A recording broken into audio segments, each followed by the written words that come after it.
wabarakatuh. Perkenalkan, nama saya Aulia Khairatunisa dengan NIM 251240007. Video ini saya buat untuk pemenuhan ujian akhir semester lisan mata kuliah landasan filosofi pendidikan dasar dengan dosen pengampu Dr. Desyadri SPD MPD. Program studi Pendidikan Dasar Fakultas Pasca Sarjana Universitas Negeri Padang tahun 2026.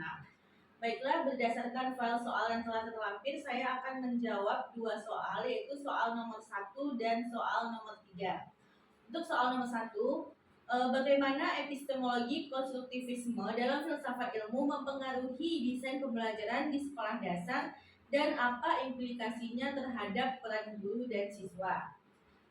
Nah, pendidikan di tingkat sekolah dasar seringkali dipandang hanya dari segi pedagogis dan psikologis. Namun, tanpa landasan filsafat ilmu, praktik pembelajaran berisiko kehilangan arah ontologis, kekeliruan epistemologis, dan kemunduran aksiologis.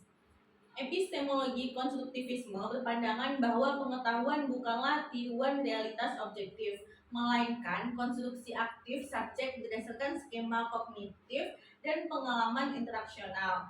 Nah, kesimpulan dari epistemologi konstruktivisme menegaskan bahwa pengetahuan bukanlah barang yang bisa ditransfer begitu saja dari guru kepada siswa, melainkan hasil dari konstruksi aktif oleh subjek belajar.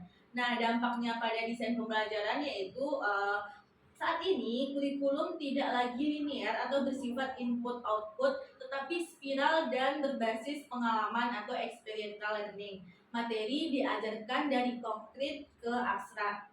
Nah, peran guru pada saat ini berubah dari tukang ceramah yang mentransfer pengetahuan menjadi fasilitator atau arsitek skenario belajar, dan juga menjadi teman belajar yang lebih tahu, yang siap membantu saat dibutuhkan di dalam proses pembelajaran.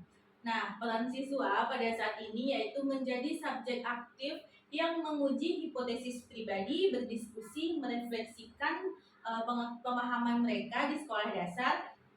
Nah, ini berarti anak harus merasakan konsep angka melalui benda nyata, bukan sekedar hanya menghafal rumus saja. Nah, selanjutnya untuk soal kedua, soal nomor 3, bagaimana relasi antara ontologi anak sebagai subjek belajar dan pemilihan metode pembelajaran di sekolah dasar menurut kajian filsafat ilmu.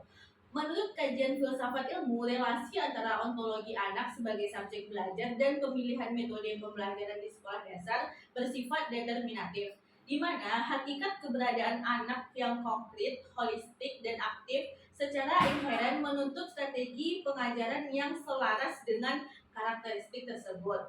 Ontologi anak dalam filsafat ilmu bukanlah tabula rasa atau kertas kosong, melainkan development organism yang memiliki struktur kognitif kualitatif berbeda dengan orang dewasa. Nah, karena anak sekolah dasar berada pada tahap operasional konkret, yaitu berusia pada rentang umur 7-11 tahun dan mengalami dunia secara utuh tanpa pemisahan tajam antara aspek-aspek kognitif, emosional, dan sosial, maka metode pembelajaran tidak lagi dapat mengandalkan abstraksi verbal atau ceramah pasif yang justru bertentangan dengan cara ada mereka. Nah, sebaliknya pemahaman ontologis memaksa pergeseran paradigma menuju metode experiential learning, penemuan atau discovery, dan juga tematik integratif. Nah, di mana guru berperan sebagai fasilitator yang memungkinkan anak mengonstruksi pengetahuan mereka melalui interaksi langsung dengan lingkungan fisik dan sosial, sehingga memastikan bahwa proses belajar bukan hanya efektif secara pedagogis, tetapi juga sahih secara filosofis karena menghormati martabat dan potensi alami peserta didik sejak dini.